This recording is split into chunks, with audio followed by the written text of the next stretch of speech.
Programa Encontro Semanal. Oferecimento Beleza e Cia. A vida com mais estilo. Olá, seja bem-vindo ao programa Encontro Semanal. Nesta edição você acompanha a primeira parte da entrevista com o padre Reginaldo Marinho sobre a devoção ao Sagrado Coração de Jesus.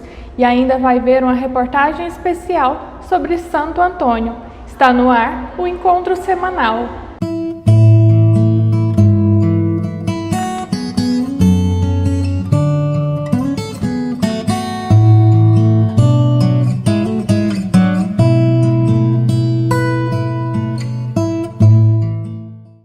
Acompanhe a cobertura da Missa dos Santos Óleos. Devido à pandemia, a celebração desse ano foi sem o povo. Aconteceu na última quinta-feira, na Catedral Metropolitana de Goiânia, a Missa dos Santos Óleos. Nesta celebração, o arcebispo abençoou os óleos dos enfermos e do batismo e consagrou o Santo Crisma, usado nas celebrações do sacramento da confirmação e também para ungir as mãos de um neo-sacerdote e a cabeça de um novo bispo. Dom Washington Cruz nos fala sobre a importância desta celebração para a Igreja. A missa do Crisma se celebra todos os anos no contexto da Semana Pascal, Semana Santa. É a primeira celebração da Semana Santa, primeira grande celebração do Tríduo Pascal.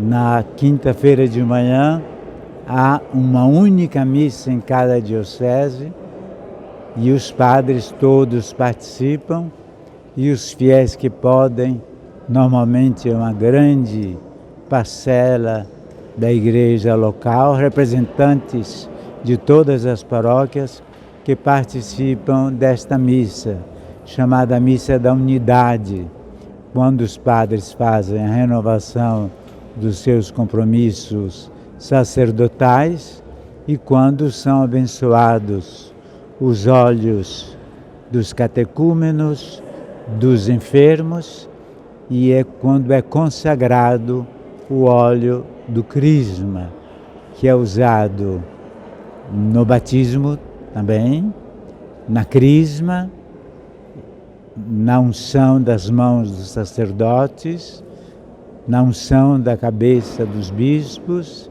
e dos lugares sagrados, as igrejas que são consagradas e outros objetos litúrgicos que são consagrados. A Missa do Crisma, ou dos Santos Óleos, acontece tradicionalmente na Quinta-feira Santa pela manhã, mas por causa da pandemia do novo coronavírus, ela foi transferida para a Quinta-feira do Corpus Christi, e o Corpus Christi acontecerá no domingo, dia 14 de junho. No próximo domingo, as paróquias, não a arquidiocese, porque não pode haver aglomeração, as paróquias, dentro das condições estabelecidas pelo pessoal da ordem sanitária, pelos agentes sanitários, celebrarão a festa de Corpus Christi, a missa na igreja, com 30% de presença dos fiéis e a bênção do Santíssimo, a missa do Corpus Christi, um breve momento de adoração, ao menos 15 minutos, e depois a bênção do Santíssimo. No momento da consagração do Santo Crisma, o arcebispo mistura o bálsamo no óleo, significando a plenitude do Espírito Santo, revelando que o cristão deve irradiar o bom perfume de Cristo. O momento significativo deste rito é o sopro que o bispo faz em forma de cruz, que significa o toque de Deus.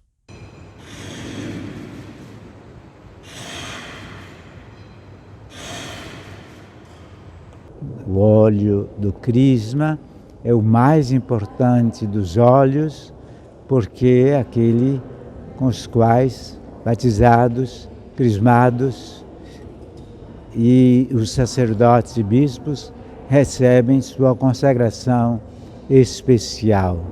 Por isso que a gente consagra, digamos assim, é quase que um reforço da bênção de Deus sobre este óleo especial.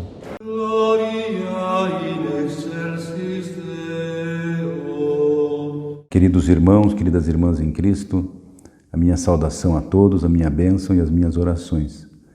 A festa do Sagrado Coração de Jesus é muito importante na Igreja, porque nós comemoramos justamente a humanidade santíssima de Cristo. Desse Cristo que veio ao mundo, se fez homem como nós, Ele veio para nos salvar, mas Ele assumiu a nossa natureza humana. E nesse dia, então, é isso que nós comemoramos. Se fala do coração de Cristo para mostrar que Cristo, quando esteve aqui sobre esta terra, Ele viveu uma vida igual a nós. Cristo foi igual a nós a tudo, exceto no pecado. Então nós adoramos justamente o fato de que Cristo, Ele se encarnou em nós. Ele se fez carne pecadora, porque nós somos pecadores, Ele assumiu essa carne, justamente para nos conhecer melhor, para conhecer o nosso coração, para conhecer a nossa consciência, para conhecer como nós somos e assim nos salvar. Eu acho que essa festa é uma festa também de termos muito arrependimento, de buscarmos a conversão, justamente por causa disso, porque Cristo, Ele fez a vontade do Pai, assumindo a nossa natureza humana, justamente para nos salvar. E nós temos que retribuir, então, essa generosidade de Cristo, a generosidade do nosso Pai Deus, vivendo uma vida santa, imitando a Cristo. E justamente podemos imitar a Cristo porque nós temos o mesmo coração de Cristo. Quando Cristo esteve no meio de nós, viveu uma vida igual à nossa, teve as mesmas dificuldades que nós tivemos, só não cometeu o pecado, mas teve todas as dificuldades que nós temos. Então, essa festa é para mostrar que é possível nós imitarmos a Cristo, que é possível nós termos uma santidade igual à santidade de nosso Senhor Jesus Cristo. Não se trata de uma simples devoção, que a gente ouve falar Sagrado Coração de Jesus, é uma devoção, as pessoas não sabem muito bem o que é, conhecem aquela imagem de Cristo, com o coração, meio que saindo para fora do peito de Cristo. Então conhece essa devoção, mas é uma devoção muito mais importante, é uma devoção teológica, é uma devoção que nós cristãos deveríamos conhecer mais, porque faz parte diretamente da história da salvação.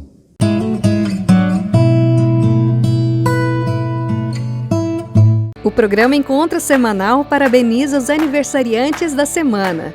No dia 13, comemoramos mais um ano de vida do Padre Antônio Pedrotti.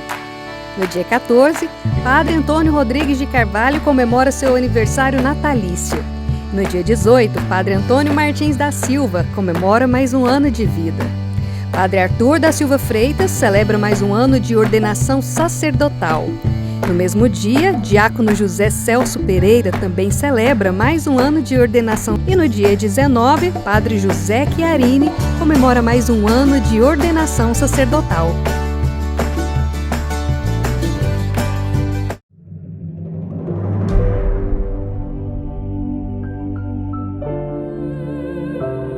Muchas personas sufren por las graves dificultades que padecen.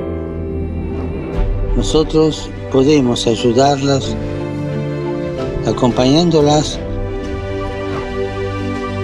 por un camino lleno de compasión que transforma la vida de las personas y los acerca al corazón de Cristo, que nos acoge a todos en la revolución de la ternura. Recemos para que aquellos que sufren encuentren caminos de vida, dejándose tocar por el corazón de Jesús.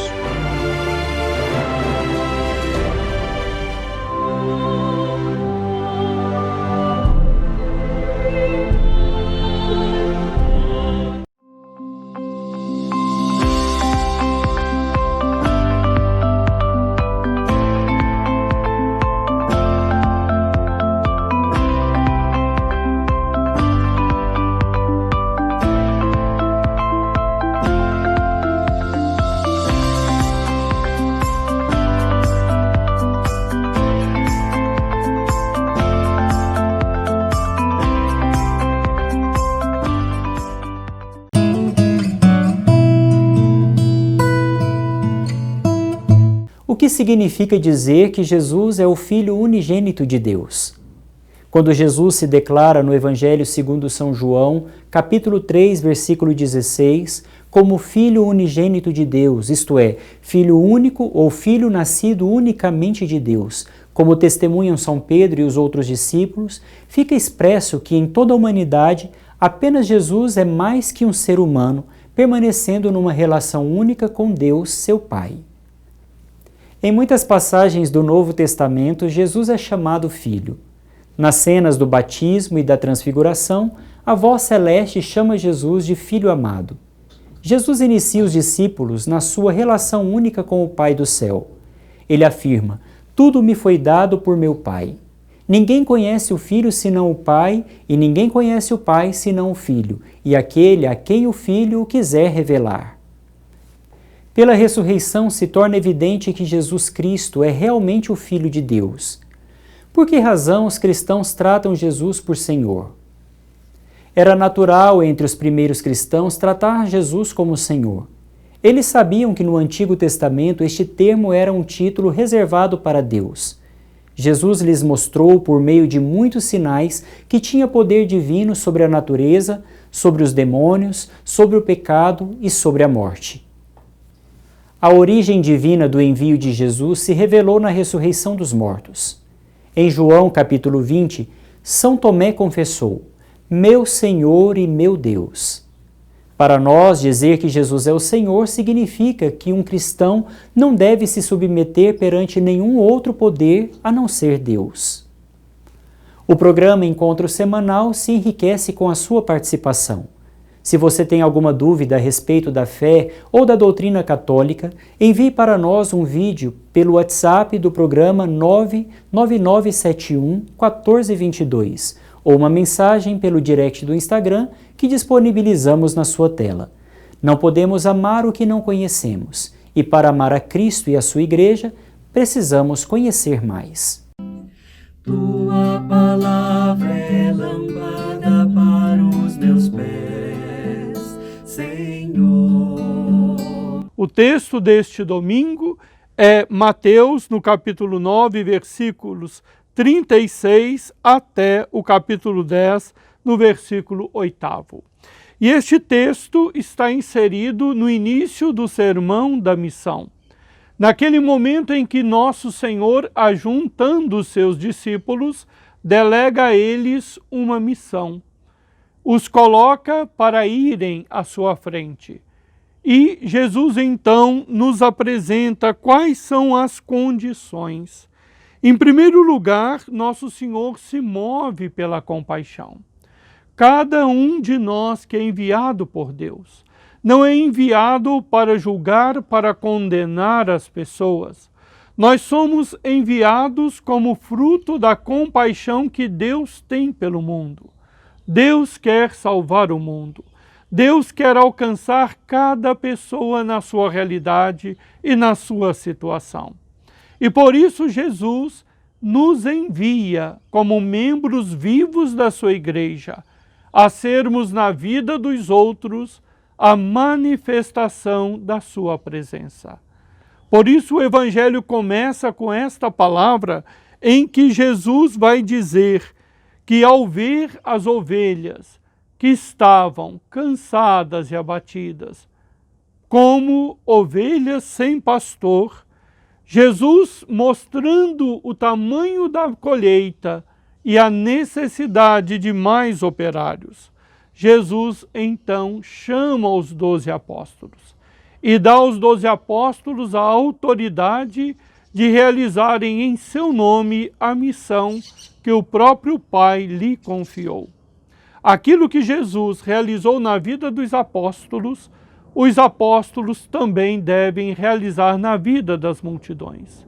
Jesus, o grande enviado da Trindade, o grande missionário da Trindade, ele também nos torna participantes da sua missão, para que possamos percorrer os caminhos do mundo, para que possamos bater as portas das pessoas, para que possamos adentrar as experiências de cada pessoa e ali, trazendo a palavra de Deus, ajudar aquela experiência que às vezes é de doença, às vezes é de solidão, às vezes é de tristeza e até mesmo de pecado, seja transformada numa experiência de salvação. numa experiência de renovação da vida, dos relacionamentos, das próprias famílias, numa experiência de transformação a partir das pessoas da própria sociedade. A sociedade se transformará não por força de uma autoridade terrena, mas a sociedade será transformada por força de um amor verdadeiro que age dentro das pessoas e lhes dá verdadeira autoridade. Autoridade para ir à vida de cada um. Por isso, o texto nos narra o momento em que Jesus escolhe os seus apóstolos e os envia. E Jesus diz com muita clareza qual é a missão. Por onde passarem, proclamem: o reino dos céus está próximo. Nós não anunciamos um reino mundano, nós não anunciamos uma ideologia de direita, de esquerda, nós não anunciamos um conjunto de pensamentos, nós anunciamos uma verdade. Deus reina. E onde Deus reina, a justiça se estabelece. E o primeiro lugar que o reino de Deus deve acontecer é dentro da nossa estrutura de relacionamentos, dentro da nossa forma de ver as pessoas, para que, curando em nós os preconceitos, os racismos, as intolerâncias, a propensão à divisão, os ódios, as angústias, nós nos tornemos participantes deste reino e possamos ajudá-lo a crescer. E abençoe você e sua família. Deus Todo-Poderoso, Pai, Filho e Espírito Santo. Amém. Essa é uma versão reduzida da reflexão do Evangelho deste domingo. Acompanhe o Lâmpada para os Meus Pés na íntegra pelas redes sociais da Arquidiocese de Goiânia.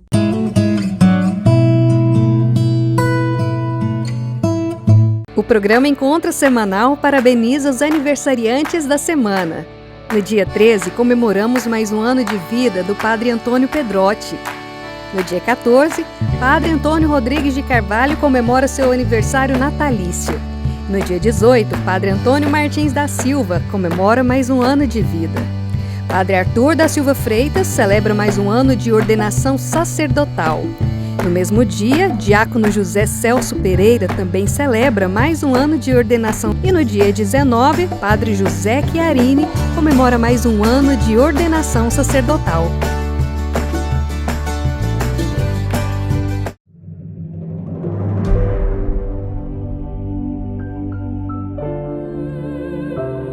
Muchas personas sufren por las graves dificultades que padecen.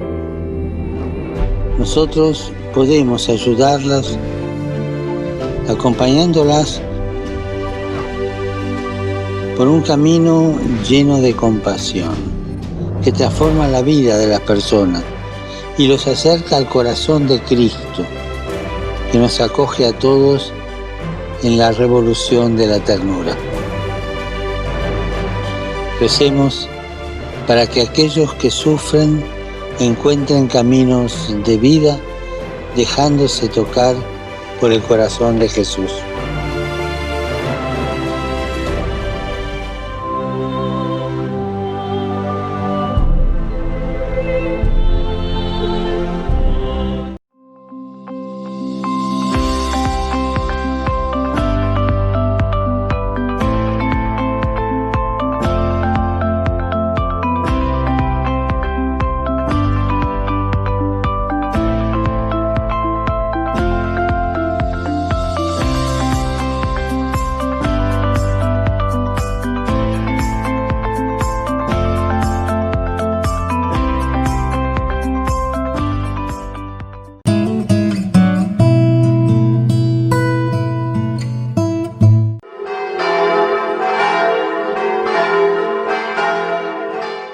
Dando continuidade à reflexão da semana passada, hoje vamos tratar sobre as verdades que deduzimos da comparação feita por alguns autores entre a união hipostática e a união da nossa alma com Deus. Não há dúvida que a diferença entre elas é essencial. A união hipostática é substancial e pessoal, pois a natureza divina e a natureza humana, ainda que sejam perfeitamente distintas, não formam em Jesus Cristo mais que uma única e mesma pessoa.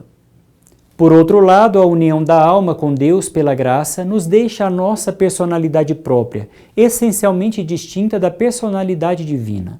Ela nos une a Deus somente de modo acidental. Esta união se faz por meio da graça santificante, ou seja, acidente acrescentado à substância da alma. Segundo a teologia escolástica, a união de um acidente e de uma substância é chamada de união acidental. Mas podemos, de um certo modo, chamar a união da alma com Deus de união de substância a substância, pois o homem e Deus estão em contato tão íntimo do mesmo modo que o ferro e o fogo, ou mesmo que o cristal e a luz, que o envolve e penetra. Em resumo, podemos dizer que a união hipostática faz um homem-Deus, e a união da graça faz homens divinizados. Assim como as ações de Cristo são divino-humanas ou teândricas, as ações do justo são deiformes, ou seja, feitas em comum por Deus e por nós. Podemos dizer que a união hipostática é um modelo da nossa união com Deus pela graça, e a nossa união com Deus é a mais perfeita que uma criatura pode reproduzir em si.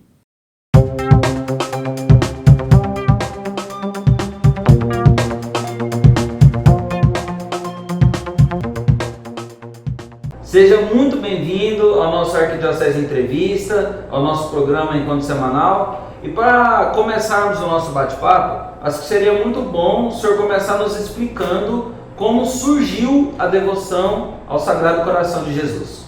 Bom dia, Marcos. Bom dia a todos que estão nos assistindo, nos acompanhando. Quando nós conversamos acerca da devoção ao Sagrado Coração de Jesus, nós nos remontamos a uma grande santa da Igreja, Santa Margarida Maria Alacoque, que era uma consagrada da Ordem da Visitação. A Ordem da Visitação, ela é fundada por São Francisco de Sales, que tem um papel importantíssimo na história da Igreja no que se refere à dimensão da moral cristã, certo? E da relação do amor a Deus. Ele é quem faz o tratado do amor divino, é o escritor, o autor dessa obra, e Margarida Alacoque já tem, desde do seu fundador, as suas práticas religiosas, a dimensão amorosa de Jesus Cristo. Lembrando que o Sagrado Coração de Jesus é uma devoção que ela tem como princípio o amor de Deus, o amor de Jesus, e tem como fim também o emprego deste amor difundido e revelado pelo próprio Jesus a Margarida Maria Alacoque. A devoção ao Coração de Jesus, ela cumpre um papel pastoral que tem um caráter universal. Como assim? Toda a igreja é chamada, digamos assim, a se voltar para o amor empregado por Jesus. Geralmente, às sextas-feiras, nós temos duas grandes memórias. A memória dos caminhos de Jesus, a Via Sacra, e a memória do coração misericordioso de Jesus, certo? Assim sendo, a Igreja reserva, de modo particular em sua piedade popular, as primeiras sextas-feiras do mês. No ano são 12 meses, que também fazem alusão às 12 promessas do Sagrado Coração de Jesus, que foram reveladas a Santa Margarida Maria Alacoque. Por que o mês de junho é dedicado ao Coração de Jesus?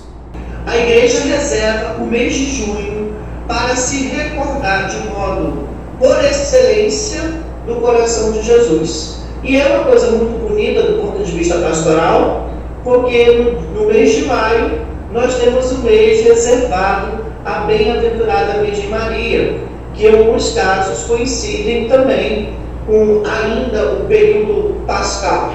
Então, a luz do ressuscitado, Maria, que foi aquela que deu sim para a encarnação do Verbo, que esteve aos pés da cruz, que esteve em Pentecostes, e aí nos prepara para o coração misericordioso, amoroso e sagrado de seu Filho.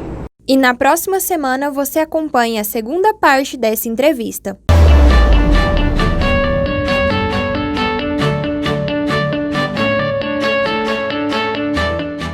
No dia 13 de junho, comemoramos a memória de um dos santos mais amados do Brasil, Santo Antônio. Fernando de Bulhões era seu nome de batismo.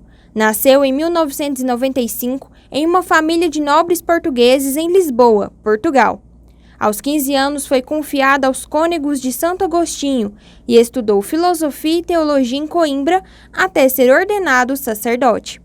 Sua vocação despertou em 1220, quando, após ver as relíquias de missionários franciscanos, abdicou-se da sua riqueza, como explica Frei Kleiner Antônio.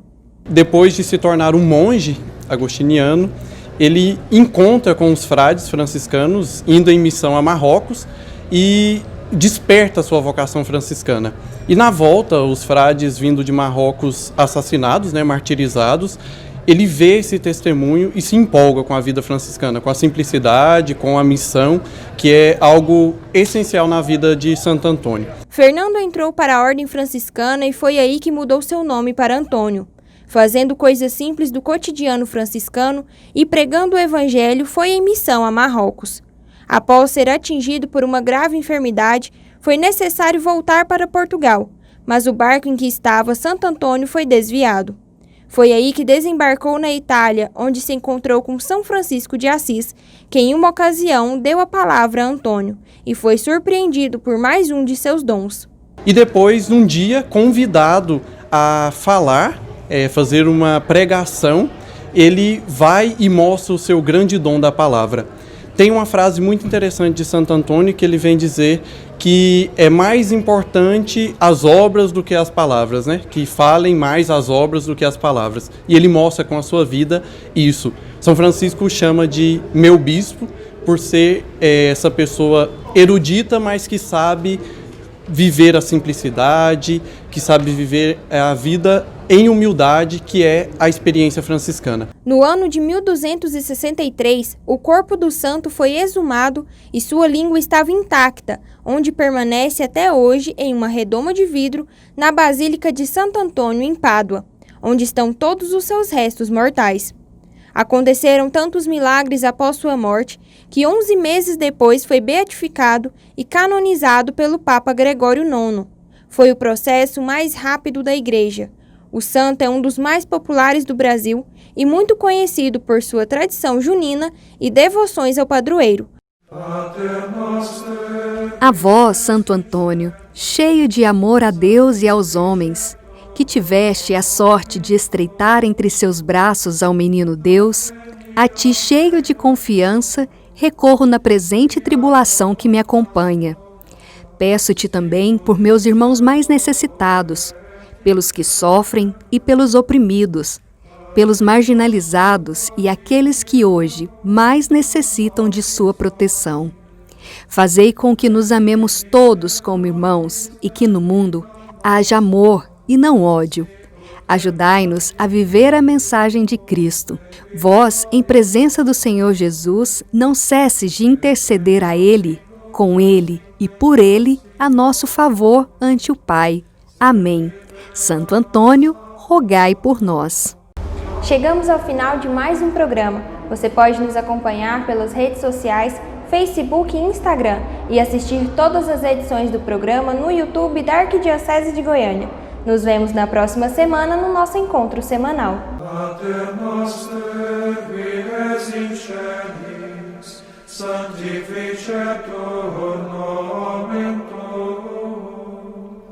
Adveniat regnum tuum, fiat voluntas tua, sicut in cielo et in terra. Panem nostrum quotidianum da nobis hodie, et dimitte nobis debita nostra, sicut et nos dimittimus debitoribus nostris, et ne nos inducas in tentationem,